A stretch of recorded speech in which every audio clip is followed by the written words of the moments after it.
Quédate en este episodio porque vamos a contestar todas las preguntas que nos has dejado a través de TikTok. Hola, Arpeos, bienvenidos a una semana más de Lavadero Fiscal. ¿Cómo estás, amigo? Todo muy bien, muchas gracias. Contestando preguntas. Justo el objetivo de esta dinámica, que fue un poquito similar al episodio pasado, donde estuvimos contestando preguntas de YouTube, ahora estamos contestando de TikTok, pero creo que el objetivo de esta dinámica en términos generales es que podamos como comprender un poco más del tema, crear más cultura tributaria, poder contestar algunas preguntas que normalmente serían sujetas de asesoría, pero en esta ocasión van por nuestra cuenta.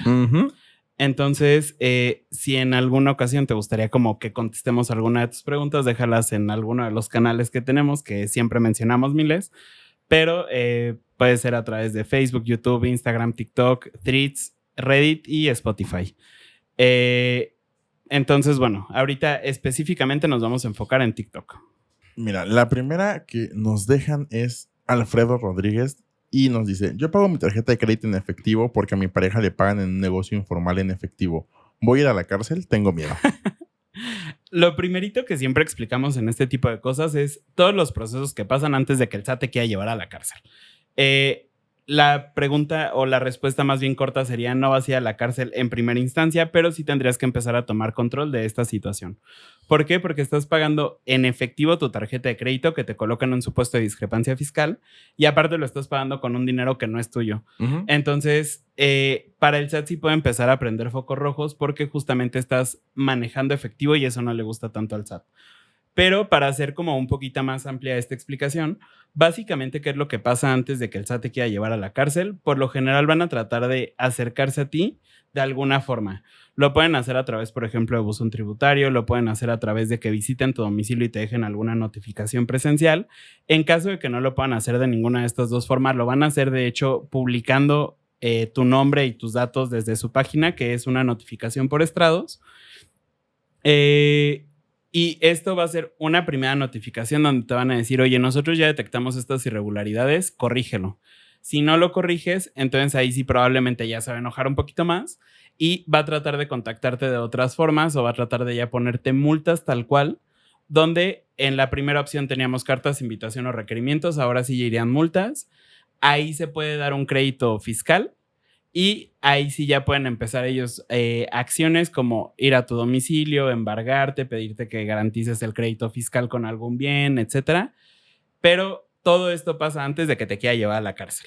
Sí, o sea, en caso incluso de que llegan y no te encuentran, sí lo podrían tipificar en algún supuesto de defraudación fiscal, porque recordemos que la discrepancia fiscal se considera defraudación fiscal y ahí sí hay un tema de ir a la cárcel. Entonces, sí es importante como ir viendo opciones de ese efectivo, cómo se puede hacer, cómo sí podrías pagar impuestos, bueno, más bien tu pareja, porque ni siquiera es ingreso tuyo, y que pues sea beneficioso para todos. Y al final aquí también recordar que, por ejemplo, no sabemos exactamente cómo sea su relación, pero si ya están casados, por ejemplo, sí podrían incluso tener el beneficio de hacer donativos exentos entre cónyuges, entonces podrían estar evitando mucho de estos problemas. La siguiente pregunta nos la deja Omar Rodríguez y nos dice: ¿los ingresos de persona moral para ISR es lo total facturado y para IVA lo pagado o lo facturado para ambos impuestos? Ok, aquí hay como dos respuestas que pueden existir. Depende del régimen en el que estés. Si estamos en el régimen general, el tema de el ISR lo pagamos sobre nuestros ingresos facturados o incluso si tenemos anticipos u otros ingresos que nos menciona la ley. Y para el tema del IVA, sí será únicamente lo que hayamos cobrado. Si somos reciclo persona moral, tanto el ISR como el IVA se paga sobre nuestros ingresos cobrados. Ahí, por ejemplo, ya como un poco más extensa la explicación en temas de ISR. En persona moral, recordemos, pagamos ISR de nuestros ingresos con un coeficiente de utilidad que calculamos en nuestra declaración anual. Y en el tema de reciclo, son nuestros ingresos menos nuestros gastos y a nuestra utilidad, si es que tenemos, pagaremos el 30%. En el tema del IVA, también creo que es importante mencionarlo, que realmente no importa si eres una persona física o persona moral, ni en qué régimen estés, a excepción del RIF, pero eso es muy específico. Básicamente, como pagamos nuestros ingresos, es el IVA de nuestras ventas menos el IVA de nuestros gastos. Si tenemos más de IVA de nuestras ventas que de nuestros gastos, tendremos que pagarle esa diferencia al SAT. Si tenemos más IVA de gastos que de nuestras ventas, tendremos un IVA a favor que lo podremos aplicar en otras declaraciones o si es un caso muy específico, incluso solicitarlo en devolución. Otro factor que podría estar en el cálculo del IVA y que creo que también es importante mencionarlo son las retenciones. Porque si a nosotros nos estuvieron haciendo retenciones, entonces nosotros vamos a tener el IVA de nuestras ventas menos las retenciones que nos hicieron, menos el IVA acreditable. Y entonces es muy probable que o no tengamos que pagar o tengamos que pagar poquito. Entonces también hay que tenerlo en consideración. Esto normalmente aplica más para las personas físicas. Y para personas morales, solo como dato general, el tema del autotransporte. Y venta de desperdicio. La siguiente pregunta nos las deja Luz Sardaín y dice: tengo 3 años con mi contador y tengo una duda. Siempre me toca pagar y nunca me han regresado nada. ¿A qué se debe? Carita triste. Ok, en este apartado en específico creo que vale la pena hacer la aclaración. Fue para declaración anual. Y básicamente lo que pasa es que hay muchos factores. Tenemos un episodio que les vamos a estar dejando aquí como qué episodio es, pero ahí explicamos por qué se da esta situación específicamente. Básicamente lo que pasa es que nosotros podemos tener ingresos, por ejemplo, de sueldos y salarios y podemos tener ingresos por actividad empresarial. Digo, aquí nos faltan datos, pero cuando nosotros llegamos a la declaración anual, estos ingresos se juntan y entonces si nosotros ya habíamos pagado 20 pesos de impuesto por nuestros sueldos y salarios y 10 por nuestra actividad empresarial, en total tenemos 30 pesos de pago de impuestos, pero probablemente nos toque pagar 40 porque no es lo mismo el haber pagado sobre 100 pesos de ingreso en la nómina y sobre 100 pesos de ingreso en actividad empresarial. Ya cuando juntamos estos ingresos, se vuelve una base para pago de impuestos más grande y por lo tanto también el pago del impuesto es mayor. Por eso normalmente se dan estas diferencias, pero esto lo puedes mitigar un poco con deducciones personales. Sí, justamente aquí es importante tener esta cuestión de qué tipos de ingresos tienes. O sea, es un dato importante que tenemos que saber, como cada uno paga un impuesto tal vez de manera mensual de forma diferente, pero ya en la anual tendrá un efecto diferente y es donde justamente con una buena proyección antes de que acabe el ejercicio, sí te podrán decir: oye, ¿sabes qué? Estimamos que para tu declaración anual en el mes de abril tengas que pagar tanto ISR, podemos ver este tema de deducciones personales para bajar un poco este impuesto. Y si tu contador no te da esta proyección, pídesela porque sí es importante y sí es algo que se puede llegar a hacer de manera relativamente sencilla para que no te afecte a ti tanto ya al momento de llegar a la declaración anual.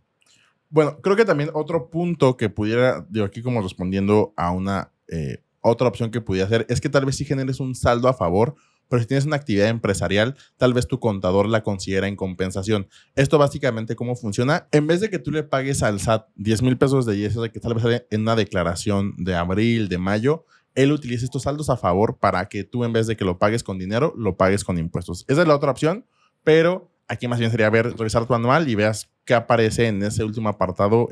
Básicamente es la última, penúltima hoja donde dice determinación. Y en este caso en particular también es importante mencionar que normalmente, por ejemplo, cuando tenemos saldo a favor por reciclo, el SAT nunca lo regresa. Lo tenemos que pedir, o sea, no lo regresa de manera automática, sino que se tiene que pedir a través de una devolución manual y es un proceso mucho más tardado. Y cuando tenemos aparte, por ejemplo, sueldos y salarios y actividad empresarial, la realidad es que justo lo más recomendable es lo que dice Arturo, porque también se tiene que ingresar un proceso manual. Y cuando tenemos un proceso de declaración manual, en realidad es un poco Devolución. mucho... sí. De devolución manual en realidad es un poco mucho más tedioso el hacer este proceso porque te va a poner de hecho a ti como sujeto de una revisión por parte de la autoridad donde te van a estar diciendo: oye, a ver, hemos visto muchos casos, pero por ejemplo de una arquitecta, enséñanos que trabajas en tu casa y mándanos una foto de tu escritorio y enséñanos en dónde diseñas todos tus planos y dinos por qué cada uno de tus gastos es deducible. Entonces, por este tipo de situaciones, por lo general, se sugiere que cuando tienes actividad empresarial se quede en compensación y sobre todo también cuando eres una persona que está normalmente propensa a pagar más impuestos. Ok, la siguiente pregunta es de Fran Millán y nos pone: una duda, ¿por qué emitirían factura a los médicos o medicamentos si no genera IVA? Esto básicamente es, creo que 2 cosas importantes. Una, porque es una obligación que emitamos factura de todos los ingresos que tenemos. Y el tema de que graben o no IVA o tengan una tasa de IVA cero o exento, porque de hecho aquí están las 2 tasas, eso significa únicamente que por ese ingreso nosotros no tenemos que pagar IVA, o si estamos en la tasa de 0%, como pueden ser los medicamentos, podemos generar un saldo a favor de IVA. Pero recordemos que el tema de los dos impuestos que llegamos a pagar de manera normal siempre va a ser ISR e IVA. Y el tema de que nosotros emitamos facturas por estos ingresos que tenemos va a ser que paguemos ISR dependiendo si eres persona física, persona moral o dependiendo del régimen en el que estés, cuál será la tasa de ISR que llegues a pagar. Pero básicamente una es por lo que es una obligación y otra, por ejemplo, en el caso específico de los médicos, es porque a tus clientes les vas a ayudar a que paguen menos impuestos porque ellos lo podrán considerar como una deducción personal y por lo tanto en su declaración anual pagar menos ISR. Digamos que en términos generales las emiten más por ellos que por ti, pero tú sí puedes tener un beneficio de que ellos te emitan estas facturas justamente por el tema de las deducciones personales. Gustavo Rojas nos pregunta, ¿qué conviene más, persona física o moral? Para un salón de eventos voy a iniciar. Depende. Y esa es la respuesta normal de un contador. Depende de muchas cosas. Depende quién es el dueño del salón. Depende si únicamente vas a estar rentando, si vas a prestar servicios, por ejemplo, de que, bueno, yo te pongo la botarga, los banquetes, yo te pongo lo que sea. Depende de muchas cosas. En términos generales, cuando es prestación de servicios, creo que te podrías ver más beneficiado si eres reciclo por las tasas bajas que vas a estar pagando. Pero depende de muchas cosas, creo, el que te podamos dar una respuesta, porque en algunos casos sí pudiera ser más conveniente una persona moral. Sí, incluso, por ejemplo, si son socios, o sea, socios de palabra, que ahí tal vez sería como ver qué aporta cada uno. El bien donde se va a poner este salón de eventos es un bien nuevo que se acaba de comprar o ya se tenía y solo se va a adecuar. O sea, son como varios factores que tendríamos que revisar para decirte, ¿sabes qué? Por el tema de una depreciación, por el tema de gastos y demás, podría convenirte una moral a una física e incluso, por ejemplo, si hablamos de personas físicas, si es un reciclo o una actividad empresarial. Por ejemplo, en este caso de la depreciación, justo como comentaba Arturo, conviene mucho más que tengas una persona moral reciclo a que pudieras tener, por ejemplo, una persona moral del régimen general o que pudieras ser una persona física con actividad empresarial o que pudieras ser una persona física en reciclo. Entonces, vale mucho la pena el poder analizar todos estos casos y normalmente en una asesoría los primeros 10 a 15, bueno, de 10 a 20 minutos es tratar de entender todo lo que tienes para ya poder dar una estrategia normal y que te pueda beneficiar a ti. Entonces, tal vez para este caso en específico sí valdría la pena una asesoría, pero bueno, ya les dimos algunos casos en los que pudiera llegar a convenir más uno que otro. Exacto. Ok, la siguiente pregunta. Y Arturo ya se está riendo porque tal vez fue una comunicación del más allá, pero esperamos que no y justamente por eso nos lo está preguntando ya él. Quiero declarar el 2022, pero en automático aparezco como muerta. Obviamente este es un error por parte del SAT, pero ¿qué nos puedes comentar al respecto, amigo? Ok, qué gran comentario, Yael, la verdad, lo agradezco mucho. Creo que puede pasar diferentes situaciones. Por ejemplo, por la fecha en la que mandaste este comentario fue en marzo. Y por lo que quiero entender, estabas presentando tu declaración anual. Recordemos que el tema de las declaraciones anuales para personas físicas, la ley nos menciona que es solamente durante el mes de abril. ¿Nosotros podemos presentar declaraciones de mayo a marzo? Sí, pero únicamente son para personas que hayan fallecido y obviamente aquí nos dice que en esta declaración va a ser una declaración por defunción. Entonces, si estuviste revisando, si quisiste entrar en esta fecha en marzo, pues no lo vas a poder hacer. Tendrás que esperar hasta el 1 de abril para poder presentar tu declaración anual. Sí. Creo que algo que también valdría la pena analizar, que ya puede ser un caso mucho más fuera de lo común, pero si, por ejemplo, tuvieras algún tipo de homonimia, es decir, que exista otra persona con un nombre igual a ti, que haya nacido el mismo día, etcétera, en ocasiones las bases de datos del SAT se acaban cruzando con ese tipo de cosas. Entonces, recordemos que también, por ejemplo, para nosotros realizar la baja del RFC, no es necesario que lo hagamos siempre y cuando hayamos cumplido como con ciertas características por el intercambio de información que tienen entre las dependencias. Entonces, si el Registro Nacional de la Población, la RENAPO, le dijo al SAT, oye, ¿sabes qué? Tengo una persona que falleció, que ya no está con nosotros y que tendrías que dar de baja de tus sistemas del SAT. Muy probablemente, si fuera por un tema de homonimia, pudo haber pasado esto. La realidad es que lo más probable es justo lo que te dice Arturo, que por ser el mes de marzo haya parecido que es por defunción, pero ya una vez que lo haces en abril o en adelante, ya vas a poder presentarlo sin problema alguno. Y por último, nos preguntan o nos dejan un comentario mejor. CM dice, quisiera tener a quien preguntarle temas fiscales. Y ya lo tienes. Vamos a aprovechar este comentario para poder hacer aquí un comercial. Pero recuerden que es súper importante el tema de tomar asesoría. Es literalmente como ir al nutriólogo, al psicólogo, al psiquiatra, donde sea. Es importante también tener salud en temas de impuestos.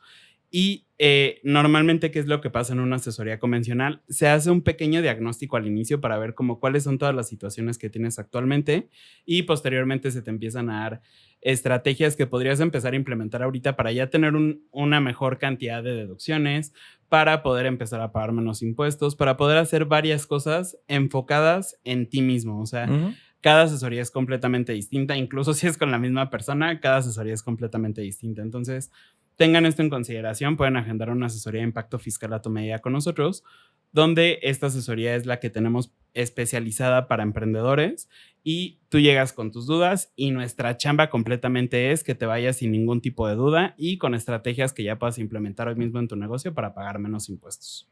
Exactamente. Si eres contador y tal vez también tuviste dudas, te llegó algún cliente, en alguna comida familiar, alguna duda que te pudo haber llamado la atención y tal vez no tienes la respuesta en ese momento, también tenemos el servicio de Contadores Plus, donde ahí durante hora y media hablamos, si quieres de manera técnica o no, sobre temas específicos. Ahí sí hablamos un poco más a veces de criterios, de procedimientos, de los riesgos que tienes que cuidar tal vez tú como despacho o como contador independiente. O sea, es una asesoría completamente para contadores, de contadores para contadores. Entonces, también si tienes algún tema de, oye, tengo este cliente que tal vez nunca lo he llevado, podemos revisar qué criterios podemos tomar para que también todo este proceso que tú lleves como despacho o como contador, lo hagas de la mejor forma. Y pues bueno, una vez ya hecho el comercial, creo que lo único que nos tocaría es pedirles que nos sigan en nuestras redes sociales. Tenemos Facebook, YouTube, Instagram, TikTok, Threads, Spotify y Reddit. Nos ayudan un montón si nos siguen en todas. Si nos siguen en alguna también nada más nos ayudan. Y déjenos sus preguntas en los comentarios. Eso nos ayuda a poder crear este tipo de videos donde al final el objetivo también es poderles contestar a ustedes sin que tengan que invertir en una asesoría, porque muchas de estas preguntas son una pregunta y se acabó. Entonces tal vez no tiene tanto sentido que pagues una hora de asesoría, pero sí aparte nos ayudas a nosotros a poder crear este tipo de contenido. Entonces échanos la mano y nosotros te echaremos la mano también con las respuestas a tus preguntas. Sí, y creo que también esto es importante que no lo mencionamos en el otro episodio, que esto no es una asesoría, eso no es una asesoría fiscal y no debe considerarse como algo definitivo. Hay factores, como lo vimos en las preguntas, que puede cambiar o no, o algunos datos que faltaron para lo que podamos decirte en este video. Entonces, si tienes alguna duda específica que tal vez se parece a lo que comentamos en estas preguntas o en las del episodio pasado, pero tal vez tienes otros factores, que tienes otros ingresos, que tienes otras cosas adicionales, tal vez sí sería cuestión de que los revises, o sea, que nos comentes aquí en las respuestas o una asesoría si es que es algo muchísimo más extenso. Dicho eso, creo que es todo por el episodio de esta semana. Yo soy Eric. Yo soy Arturo. Juntos somos Arpea y nos escuchamos la siguiente semana.